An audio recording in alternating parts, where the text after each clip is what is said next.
Comment s'est passée ta journée, Mia? C'était bien, maman. Nous avons commencé une nouvelle leçon de science, répondit Mia, les yeux brillants et d'un brun chocolat, débordant de curiosité, assez grand pour avaler le monde. Mais tu m'as encore plus manqué. Nelly sourit. Le genre de sourire qui apaise chaque blessure. Tu m'as manqué aussi, ma chérie. Allez, jouons un peu avant que je ne commence à préparer le dîner. C'était leur rituel, leur sanctuaire. Dans le petit salon, elles s'assirent par terre pour leur jeu préféré, le mot du jour. D'accord, c'est parti, commença Nelly en montrant une vieille horloge au mur. Qu'est-ce que c'est dans différentes langues? Sans hésitation, Mia répondit clairement et avec assurance. En anglais, clock, en espagnol, reloge, avec un accent parfait, comme si chaque langue lui était native. Nelly secoua la tête, impressionnée. Elle était l'enseignante, autrefois summa cum laude en linguistique de l'Université de Columbia, qui avait renoncé à ses rêves de doctorat pour élever son enfant. Mais parfois, on aurait dit que c'était Mia qui lui enseignait. L'espoir, l'intelligence brute, le potentiel illimité. Très bien, dit Nelly. Et ça? Elle montra une petite plante en pot. Plan, planté, planta, 11 vous, énuméra Mia, puis ricana. Trop facile, maman. Plus difficile. Elles rirent, leur joie remplissant le petit espace et chassant toutes les ombres extérieures. Entre ces quatre murs, elle n'était pas une femme de ménage et son enfant. Elles étaient une enseignante et sa meilleure élève, une mère et sa fille, un monde entier. Alors que Nelly écoutait Mia bavarder joyeusement à propos d'un nouveau mot russe qu'elle avait appris dans un livre emprunté à la bibliothèque, Nelly jeta un coup d'œil par la fenêtre vers les toits de leurs voisins, les cordes à linge, les enfants jouant dans la rue en contrebas. Un monde simple, désordonné et honnête. Elle soupira. La tour de verre de Midtown représentait une vie qu'elle n'atteindrait peut-être jamais. La richesse et le pouvoir, un monde à part. Mais avec Mia dans ses bras, avec cette voix brillante formant des mots des quatre coins du globe, Nelly savait où se trouvait le véritable trésor, et elle le protégerait, quel qu'en soit le prix, même si cela signifiait passer sa vie à nettoyer le monde des autres. Le lendemain, une étrange tension emplissait l'air du Vance Tower. Le calme habituel et contrôlé avait été remplacé par une attention presque tangible. Même les cadres les plus calmes semblaient perturbés, les yeux passant de leur montre aux portes closes de la salle de conférence où Richard Vance s'était enfermé. D'après les chuchotements des assistantes, Nelly comprit qu'un énorme contrat énergétique avec le Moyen-Orient dépendait d'un seul appel. Un investisseur nommé Shekhtar Al-Gil, notoirement difficile et sujet à des changements d'avis soudains. L'appel déciderait si l'accord se concluait ou si 6 mois de travail partaient en fumée. Nelly fit son travail, mettant la tension de côté et se concentrant sur le rythme du nettoyage. Vers midi, alors qu'elle polissait une vitrine près de la réception, l'ascenseur retentit. Il s'ouvrit et livra la dernière personne qu'elle s'attendait à voir. Mia, son sac à dos usé, son sourire radieux. Une partie de Nelly s'illumina à la vue de sa fille.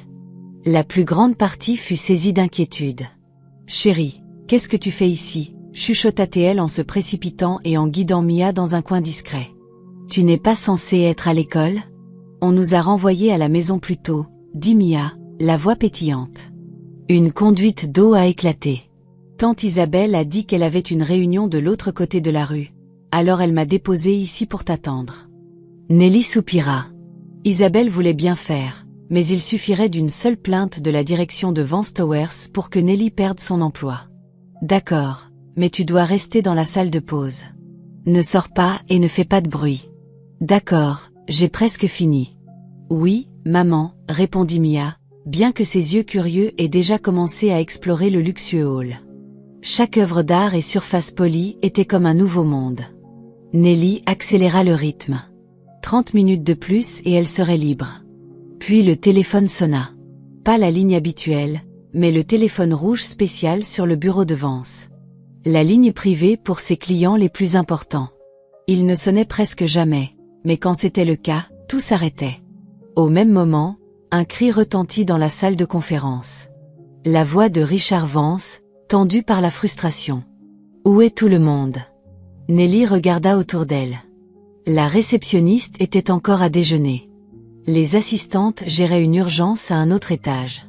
Les associés étaient tous à l'intérieur avec Vance. Il n'y avait personne. Le téléphone rouge n'arrêtait pas de sonner. Strident, insistant, chaque sonnerie un coup de marteau dans le silence. « Mia, ne bouge pas. Reste juste là », avertit Nelly, se précipitant vers la salle de conférence pour avertir Vance de l'appel. Mais avant qu'elle n'atteigne la porte, en une fraction de seconde de pure curiosité enfantine, Mia fit l'impensable. Elle décrocha le téléphone rouge. « Vance International. Comment puis-je vous aider ?» dit-elle dans un anglais clair et professionnel qui glaça Nelly sur place. Cette ligne était pour les milliardaires, pour les rois du pétrole, pour les gens qui pouvaient acheter des îles entières. Richard Vance la licencierait. Aucune excuse pour cela. Puis quelque chose d'extraordinaire se produisit. L'expression de Mia passa d'une ouverture enfantine à un calme concentré et elle se mit à parler couramment arabe. « Monsieur Algi, assalamu alaikum. Kifa aluk. » Elle continua, hochant la tête comme si elle avait passé sa vie à gérer des investisseurs internationaux. La porte de la salle de conférence s'ouvrit brusquement. Richard Vance sortit, la fureur peinte sur son visage. Qui a répondu haut, il s'arrêta. Ses yeux s'écarquillèrent à la vue d'une petite fille perchée au bureau de sa réceptionniste, tenant sa ligne la plus importante. Il s'avança, puis s'arrêta lorsqu'il entendit la langue qui sortait de la bouche de Mia. Sans effort, Mia repassa à l'anglais. « Monsieur Vance n'est pas disponible pour le moment, mais je serai heureuse de prendre vos informations. » Elle prit un bloc-notes et se mit à écrire, puis retourna à l'arabe, discutant de quelque chose de technique concernant les codes d'approbation finale. Le visage de Vance passa de la colère à la confusion, puis à la stupéfaction pure. Il se tourna vers Nelly, bouche bée, les mots lui manquant. Après quelques minutes, Mia dit, Shukran jazilan, Monsieur Algi. Monsieur Vance vous rappellera personnellement dans l'heure. Maa salama. Elle raccrocha et sourit à Nelly. Maman, c'était Monsieur Teka Al-Jamil d'Arabie Saoudite. Il a dit que l'accord était conclu. Il transférera 866 millions une fois que Monsieur Vance aura appelé avec les codes d'approbation finale. La couleur quitta le visage de Vance alors qu'il fixait la fillette de 8 ans en jean et t-shirt licorne. Comment, chuchota-t-il. Comment parle-t-elle arabe? Avant que Nelly ne puisse répondre, Mia parla pour elle. Maman me l'a appris, dit-elle joyeusement. Je connais cette langue maintenant. Cette, répéta Vance comme s'il testait le mot. Son regard se fixa pleinement sur Nelly. Pour la première fois depuis qu'elle travaillait là, le milliardaire ne voyait pas une ombre avec une serpillière. Il voyait un être humain, un mystère à résoudre. Oui, poursuivit Mia, insouciante, ignorant la gravité du moment. L'arabe, l'espagnol, le français, le mandarin, le russe, le portugais, et bien sûr, l'anglais. Elle sourit avec la fierté nonchalante d'une enfant pour qui parler cette langue à 8 ans semblait parfaitement normal. Dans mon bureau, maintenant, dit Vance à Nelly, sa voix calme, mais avec une pointe qui ne pouvait être désobéie. Puis, à Mia, son ton s'adoucit. Reste ici, jeune fille. Je vais demander à quelqu'un de t'apporter du jus et un gâteau du café en bas. Les mains de Nelly tremblaient tandis qu'elle le suivait dans son sanctuaire. Le bureau était plus grand que leur appartement entier, entouré de livres et d'art coûteux. La ville entière se déployait au-delà des vitres. L'air semblait plus rare ici, plus lourd. Chaque battement de cœur résonnait fort dans sa poitrine. Alors qu'elle s'asseyait face au bureau massif de Vance, une pensée l'envahit. C'est fini. Mon travail est terminé. Et peut-être la tranquillité de notre vie simple, aussi. Recommençons, mademoiselle. Vance plissa les yeux, cherchant son nom. Serrano, dit-elle doucement. Nelly Serrano. Monsieur, je suis désolée pour ce que ma fille a fait. Je suis prête à partir. Ce n'est pas ce que je demande, coupa-t-il, s'abaissant dans son fauteuil en cuir, les doigts en pointe sur le bureau. Votre fille vient de sauver un accord de 866 millions de dollars que je pensais perdu. Mon interprète arabe a démissionné ce matin. Al-Gil est un traditionnaliste. Il refuse de faire des affaires en anglais s'il peut l'éviter. Maintenant, dites-moi, comment une fille de 8 ans parle-t-elle l'arabe des affaires? Nelly prit une profonde inspiration. Il n'y avait plus moyen de se cacher. Je suis une ancienne spécialiste des langues, Monsieur Vance, dit-elle. J'ai une maîtrise en linguistique de Columbia. Je travaillais sur mon doctorat quand je suis tombée enceinte de Mia. Son père était mon professeur. Quand il l'a su, il a tout nié. J'ai perdu ma place dans le programme, aucune recommandation, et j'avais un bébé à élever. Le silence s'étira entre eux. Vance étudia son visage, pesant chaque mot. Alors, j'ai pris le travail que j'ai pu trouver, poursuivit Nelly, les yeux baissés. Mais les langues sont ma vie. J'ai enseigné à Mia depuis qu'elle était bébé. C'est le seul héritage que je puisse lui donner. Et vous avez fini par nettoyer mes bureaux, dit Vance. Pas vraiment une question, mais un fait brutal. Nelly releva le menton, une étincelle de son ancienne confiance revenant dans ses yeux. Je travaille à 4 emplois, monsieur Vance. Ici le matin, tutorat l'après-midi, traduction de documents le soir, et nettoyage d'une clinique le week-end. Mia est boursière dans son école, mais c'est encore difficile de suivre les coups. Vance se leva et se déplaça vers la fenêtre, lui tournant le dos. Vous gaspillez votre talent, Madame Serrano. Je survis, répondit Nelly, ferme. Et je m'assure que ma fille a des chances que je n'ai jamais eues. Il se retourna, les yeux comme un registre de calcul. L'interprète arabe qui a démissionné voulait un salaire supérieur à 200 000 $ par an. J'ai dit non. Votre salaire ici, en tant que femme de ménage, n'est même pas une fraction de cela. Pour quelqu'un de votre capacité, c'est un crime. Je ne demande pas votre pitié. Un rire froid et sans joie lui échappa. Ce n'est pas de la pitié. Je suis un homme d'affaires. Je reconnais un a-t-il sous-utilisé quand j'en vois un. Il appuya sur l'interphone. Janet, annulez mon après-midi, rédigez un contrat de travail et contactez le bureau des admissions de la Northfield International School. Le cœur de Nelly s'accéléra. Que faites-vous? Je vous fais une offre. Il croisa son regard. Effective immédiatement. Vous n'êtes plus une femme de ménage. Vous dirigerez mon département de communication multilingue. Salaire mensuel correspondant à un poste de direction, avantages complets, et un horaire flexible pour que vous puissiez être là pour Mia. La pièce bascula. Ce n'est pas possible. Votre fille de 8 ans vient de charmer T.K. Al-Gil dans sa propre langue et a sauvé un accord d'1 milliard de $, dit Vance. Pour moi, très peu de choses sont impossibles. Mais il y a une condition. Il y en a toujours une, murmura Nelly, méfiante. Mia a besoin de la bonne éducation, dit Vance. Northfield est la meilleure école internationale du pays. Ils cultiveront ses dons. Nous ne pouvons pas nous le permettre. Vance International établira une bourse pour les talents linguistiques exceptionnels issus de familles à faible revenu, répondit-il, le ton indiquant clairement qu'il ne s'agissait pas de charité, mais d'un investissement. Mia sera la première. La semaine suivante, leur monde changea plus vite que l'esprit de Nelly ne pouvait le suivre. Ils emménagèrent dans un condominium moderne payé par l'entreprise Amidown, un logement entièrement pris en charge par Vance International. Et un matin, alors qu'elle accompagnait Mia pour son premier jour à Northfield, Nelly se sentit comme une étrangère dans un paradis nouvellement créé. La Northfield International School était un monde à part. Des pelouses luxuriantes derrière de hauts murs, des bâtiments de verre étincelants. C'était le terrain de jeu des plus riches d'Amérique, des enfants de milliardaires, de politiciens et de diplomates. Mia se tenait à côté d'elle dans une robe simple qui soudain semblait faner parmi les enfants en uniformes impeccables brodés du blason de l'école.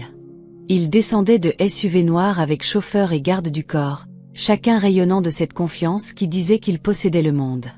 Une fille à peu près du même âge que Mia jeta un coup d'œil aux chaussures de Mia, une paire de baskets propres mais usées. Elle ricana, chuchota à une amie, et toute de rire. Nelly vit les épaules de Mia s'affaisser, l'étincelle dans ses yeux s'atténuer. Richard Vance arriva comme un roi visitant sa cour. « Ignore-les, dit-il, la voix douce tandis que son regard se portait vers les enfants qui chuchotaient.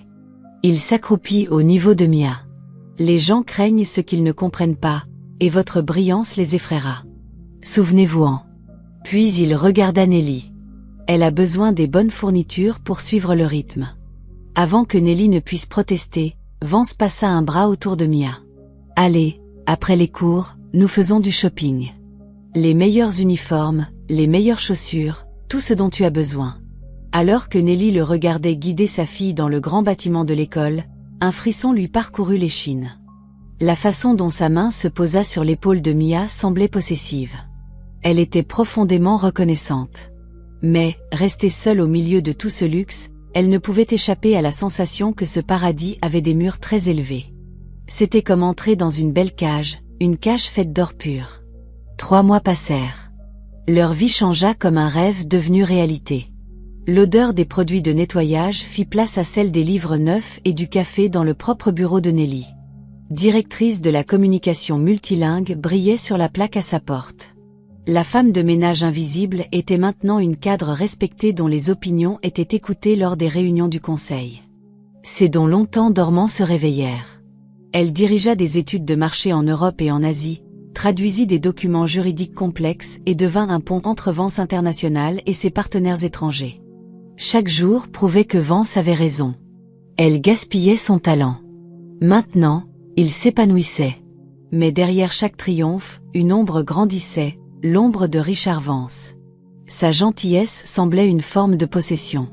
Son aide venait avec des cordes invisibles, et son intérêt pour Mia passa de bienfaiteur à quelque chose de plus scrutateur, de plus troublant. « Nelly, pouvons-nous parler un moment ?» Vance apparut dans l'encadrement de sa porte un après-midi. « Bien sûr, monsieur Vance. »« Sir Rick, dit-elle, s'étant habituée au surnom que son cercle intérieur utilisait. »« C'est à propos de Mia, dit-il, prenant la chaise en face d'elle. J'ai remarqué à quelle vitesse elle apprend. Remarquable, elle a mentionné qu'elle avait commencé à apprendre le japonais toute seule. » Nelly hocha la tête, la fierté teintée d'un fil d'inquiétude. Elle adore découvrir de nouvelles langues. Exactement. Je veux soutenir cela, dit Vance. Alors, officialisons cela. Je mettrai en place des sessions de mentorat hebdomadaires pour nous deux. Je lui apprendrai comment la langue fonctionne dans le commerce mondial. Elle étudiera mes méthodes et en retour j'étudierai les siennes.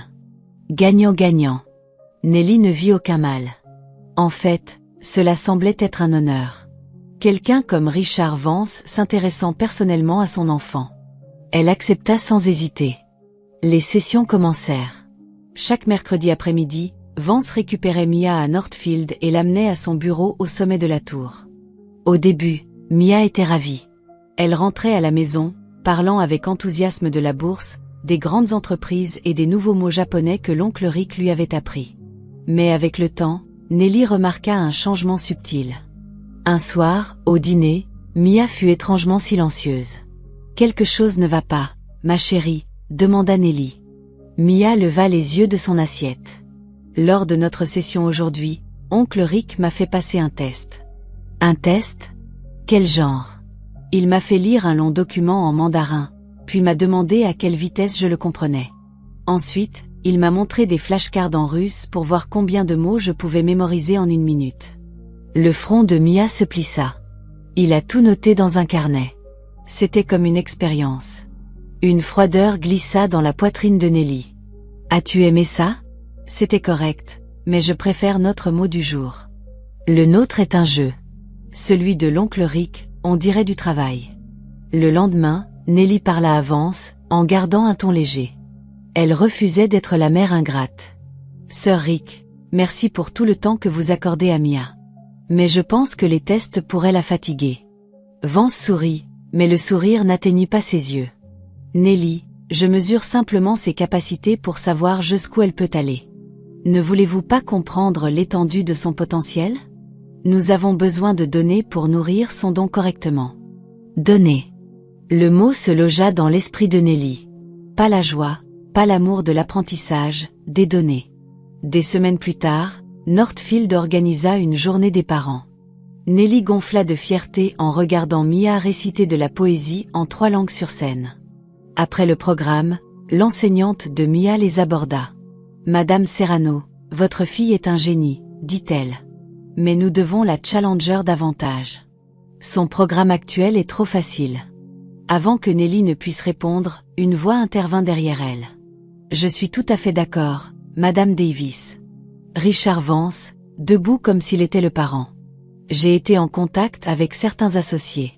Nous explorons des options avancées pour l'éducation de Mia. » L'enseignante et Vance échangèrent un regard de compréhension qui n'incluait pas Nelly. Elle se sentit comme une étrangère dans une conversation concernant l'avenir de sa propre fille. Dans la voiture pour rentrer, le silence l'enveloppa. Le condominium qui avait autrefois semblé être un palais commença à ressembler à une prison.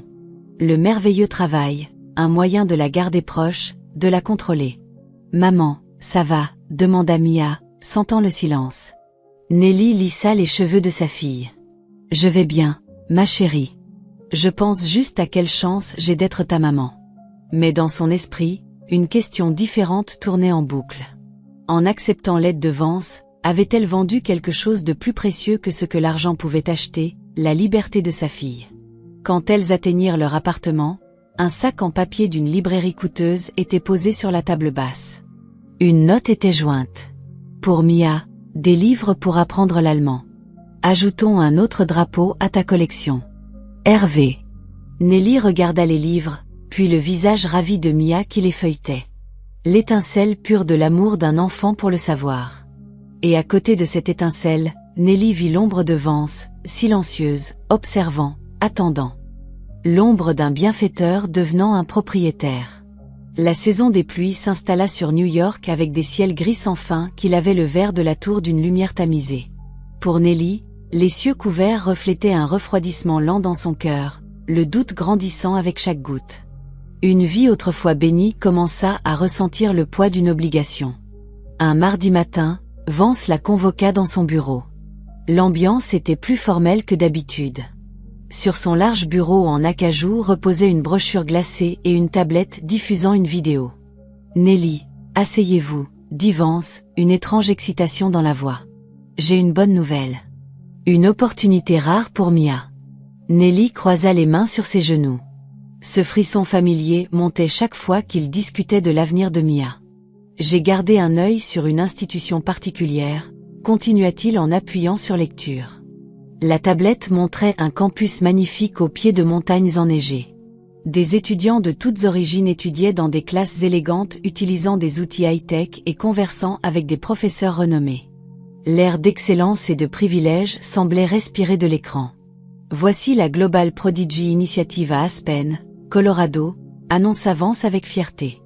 C'est le programme le meilleur et le plus exclusif au monde pour les enfants exceptionnellement doués. Son cœur coula comme une pierre dans l'eau glacée. Aspen était à un monde de distance, une vie différente. Il n'accepte qu'une poignée d'étudiants par an parmi des milliers de candidats. Poursuivit Vance en lui tendant la brochure. Du papier épais et coûteux rempli de photos d'enfants prodiges devenus PDG, inventeurs, même lauréats. Je suis un bienfaiteur principal. Après avoir envoyé le portfolio de Mia, ses résultats de test, des enregistrements de ses langues, ils n'étaient pas seulement intéressés, ils étaient stupéfaits. Portfolio, enregistrement. Oui. Les résultats de nos sessions de mentorat, dit-il avec désinvolture comme si c'était la chose la plus naturelle. Je devais prouver qu'elle n'est pas seulement douée. Elle est un phénomène. Et j'ai réussi. Il soutint son regard, souriant, triomphant. Nelly, ils offrent officiellement à Mia une bourse complète. Tout est couvert. Nous avons juste besoin de votre signature. Le souffle manqua à Nelly. Le mentorat, les tests, les données. Ce n'était pas seulement pour comprendre Mia. C'était une audition pour quelque chose dont elle ignorait l'existence. Mais elle a 8 ans, chuchota Nelly, la voix tremblante. Elle voulait crier. Elle est trop jeune pour être enlevée à moi. Le programme est pour les 8 à 14 ans, expliqua Vance doucement, sur le ton d'un homme qui apaise quelqu'un qui ne comprend pas. Pensez à son futur à Aspen. Ses camarades de classe lui ressembleront. Elle ne sera pas la marginale. Ses enseignants sont les meilleurs dans leur domaine. 10 ans là-bas et elle pourrait diriger n'importe quelle entreprise dans le monde ou être diplomate, changer le monde. 10 ans, respira Nelly. 10 Noël, 10 anniversaires, 10 années de croissance qu'elle ne verrait pas. Ils ont des hébergements pour les familles, ajouta Vance, lisant dans ses pensées. Vous pouvez venir en visite pendant les vacances. L'entreprise couvrira tous les frais. Visiter, le mot transperça comme une lame. Pas être avec, visiter, comme si elle était devenue une invitée dans la vie de son propre enfant. Je ne sais pas, dit Nelly, secouant la tête. J'ai besoin d'y réfléchir.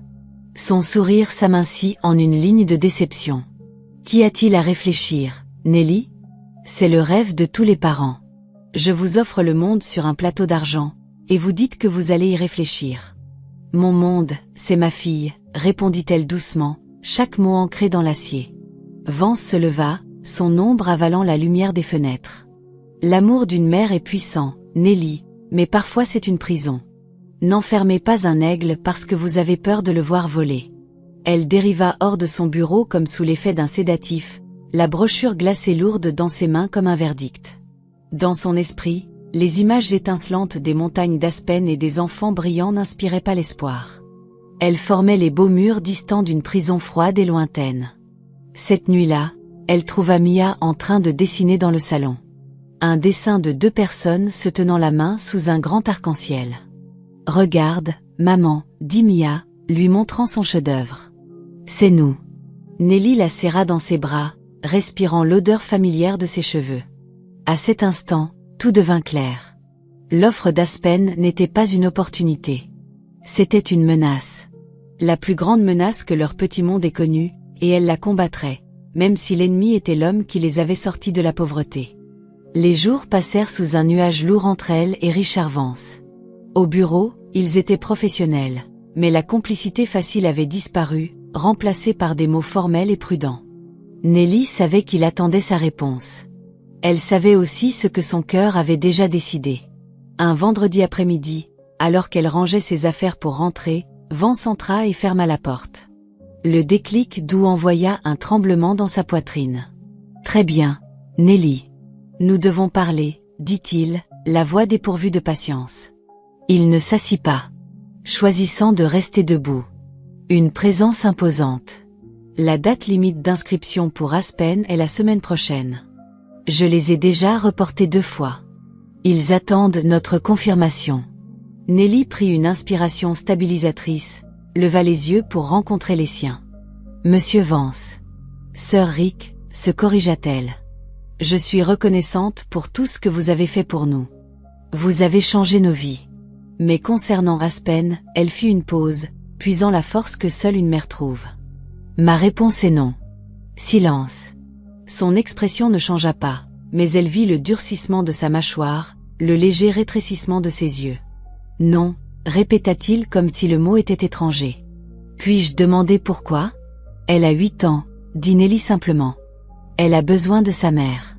Aucune éducation de classe mondiale ne peut remplacer les conseils et l'amour qu'elle reçoit ici. Un sourire amer effleura ses lèvres. Conseils et amour. De beaux mots, Nelly. Paieront-ils son avenir? Lui donneront-ils le pouvoir de façonner le monde? Il se pencha sur son bureau, les paumes à plat, se rapprochant. Savez-vous d'où je viens? J'ai grandi dans un taudis. 7 d'entre nous entassés dans une pièce. L'amour de ma mère était abondant. La nourriture ne l'était pas. Les rêves étaient un luxe que nous ne pouvions pas nous permettre. Nelly écouta, le cœur serré pour le garçon qu'il avait été, l'esprit inflexible envers l'homme qu'il était. Un jour, un homme d'affaires m'a vu vendre des cigarettes au coin d'une rue en lisant un journal en lambeaux, dit Vance. Il a vu quelque chose en moi, m'a recueilli, m'a payé des études. J'ai dû quitter ma famille. Cela a fait mal, mais c'était le sacrifice nécessaire pour arriver ici. Il fit un geste vers le bureau, la tour, la ville au-delà. L'amour ne m'a pas sorti de la pauvreté, Nelly. L'opportunité, oui. Nos situations sont différentes, monsieur, répondit Nelly, calme et ferme. Je ne refuse pas une opportunité à Mia. Je lui donne tout ce que je peux. Northfield est plus que suffisant. Suffisant? Vance rit, vide. Northfield est pour les riches. Aspen est pour les exceptionnels. Vous lui donnez le suffisant quand elle pourrait avoir le meilleur. Ne voyez-vous pas? Votre refus n'est pas de l'amour. C'est de la peur. La peur d'être laissé pour compte. La peur de ne plus être le centre de son monde. C'est égoïste, Nelly, pas maternel. Le mot égoïste frappa comme une gifle. Les larmes brûlantes lui montèrent aux yeux, mais elle les retint. Je ne suis pas égoïste, dit-elle, la voix plus froide, plus forte. Je la protège. Un enfant n'est pas un portefeuille d'investissement pour maximiser les rendements. C'est une personne, un enfant qui a besoin d'une enfance. L'enfance est brève. La grandeur dure toute une vie. La voix de Vance s'éleva. Vous ne comprenez pas. Mia n'est pas seulement douée. Des enfants comme elle n'apparaissent qu'une fois par génération. Gaspiller ce talent est un péché, et l'arracher à sa mère n'en est pas un, rétorqua Nelly. Il se figea, l'étudiant comme si, voyant pour la première fois l'acier sous la douceur. Lentement, il se redressa, son masque de calme calculé se remettant en place. Il semble que nous ayons un malentendu, dit-il, la voix basse et dangereuse. Vous pensez avoir le choix ici. Prenez quelques jours, réfléchissez à votre position et à tout ce que votre décision met en péril. Ce n'était pas un conseil. C'était un avertissement. Quand il partit, Nelly s'affaissa sur sa chaise, tremblante. La bataille avait officiellement commencé. Le sauveur était devenu un adversaire, et maintenant, ce n'était pas seulement l'avenir de Mia qui était en jeu, mais leur liberté. La cage dorée se resserrait. Les jours qui suivirent rampèrent sous un silence étouffant. Nelly évitait Vance, restait dans son bureau, s'enfouissait dans le travail. Pourtant, sa menace planait dans l'air comme une lame suspendue.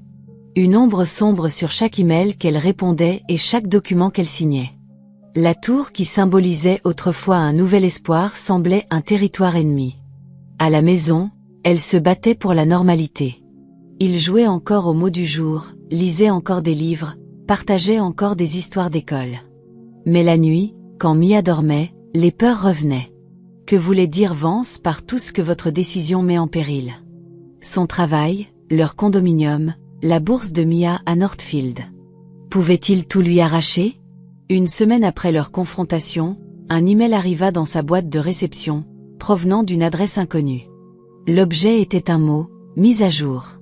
Elle hésita, puis l'ouvrit. C'était de l'assistante personnelle d'Al-Jamil. Chère Elena, j'espère que ce message vous trouve, vous et votre fille, en bonne santé. Monsieur Al-Jamil m'a demandé de vous transmettre ces informations pour votre tranquillité d'esprit. Richard Vance a reçu notre police d'assurance. Il n'a fait aucune tentative pour vous contacter ou vous localiser. Ses avocats ont confirmé sa conformité. Cependant, il y a un nouveau développement. Monsieur Vance a été diagnostiqué avec un cancer du pancréas en phase terminale. Le pronostic n'est pas bon. Il a démissionné de son poste de PDG de Vance International. Nous continuerons à assurer votre sécurité. Cordialement, Nelly relut l'email encore et encore. Richard Vance, le pouvoir apparemment immortel, avait un horizon fini. La nouvelle n'apporta aucune joie, aucun sentiment de vengeance, seulement une douleur compliquée et un sentiment silencieux de faim. La grande ombre qui les avait pourchassés était déjà en train de s'estomper. Les mois glissèrent.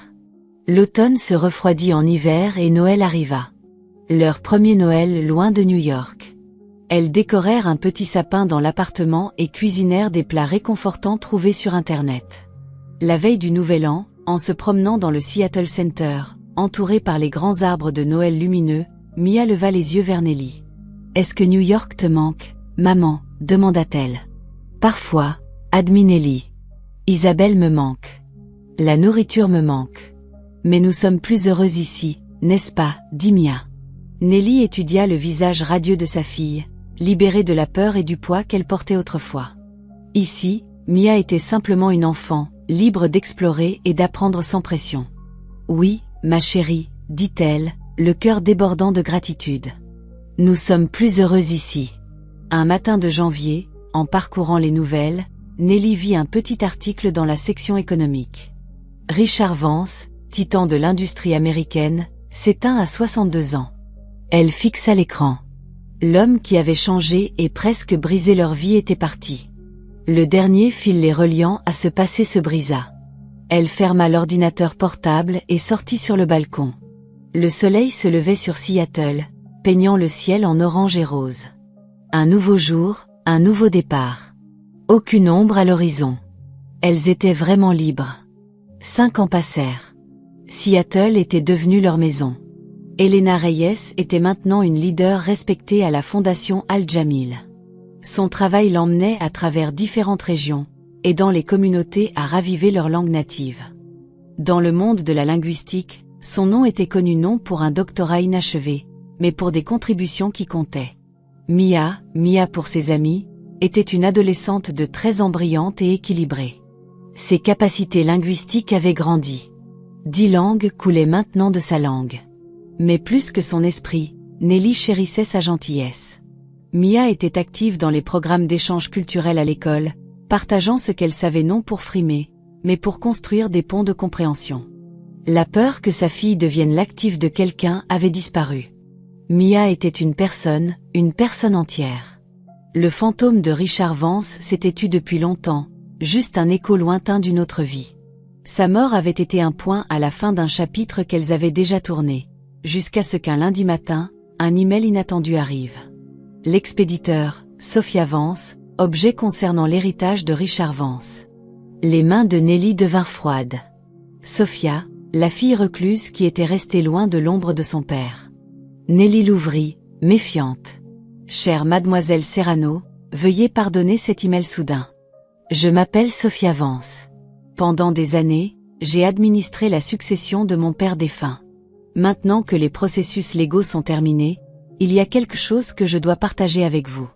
Dans les derniers mois de sa vie, mon père a changé. Sa maladie lui a donné du temps pour réfléchir, et la plupart de ses pensées concernaient vous et votre fille, Mia. Il n'a pas cherché à savoir où vous étiez. Au lieu de cela, il a consacré ses forces restantes à un dernier projet qu'il a nommé la méthode Serrano. Il a laissé un grand corpus de notes de recherche et le cadre d'une approche révolutionnaire pour enseigner les langues aux enfants. Le tout basé sur ses observations de Mia et vos histoires sur la façon dont vous lui avez enseigné. S'y joint une copie de son manuscrit. Dans son testament final, il a fait un don important à une fondation nouvellement formée dont le but est de financer les enfants ayant des dons linguistiques exceptionnels, mais à une condition. Ils doivent rester avec leur famille. Le programme est conçu pour soutenir toute la famille, pas pour les séparer. Madame Serrano, je voudrais que vous dirigiez cette fondation. Mon père croyait, et je suis d'accord, que vous êtes la seule personne qui comprend vraiment l'élément le plus important de sa méthode, quelque chose qu'il a appris trop tard. L'amour. Je n'attends pas de réponse immédiate, mais j'espère que vous y réfléchirez. C'est son dernier héritage, une tentative de corriger une erreur profonde. Avec respect, Sophia Vance. Nelly fixa l'écran, des larmes coulant silencieusement sur ses joues. Elle cliqua sur la pièce jointe. Un document de 200 pages s'ouvrit. Sur la première page, la méthode Serrano, cultiver le don des langues par le cœur. Dans l'introduction, Richard Vance avait écrit « Dans ma quête du potentiel, j'ai oublié sa source. J'ai vu l'intellect, mais pas l'âme. Le meilleur laboratoire pour l'apprentissage n'est pas une école d'élite à Aspen, mais l'étreinte d'une mère. Le meilleur enseignant n'est pas un professeur avec un doctorat, mais un parent avec de l'amour. Ce don n'est pas à posséder.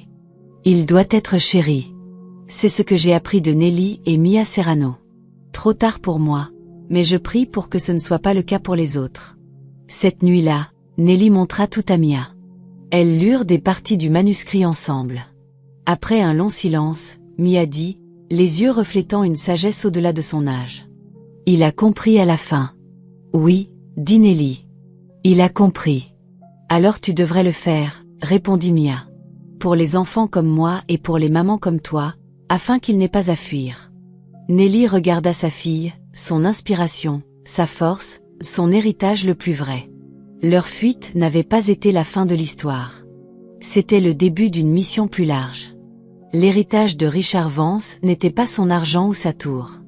Son véritable héritage était la leçon qu'il avait apprise à la fin.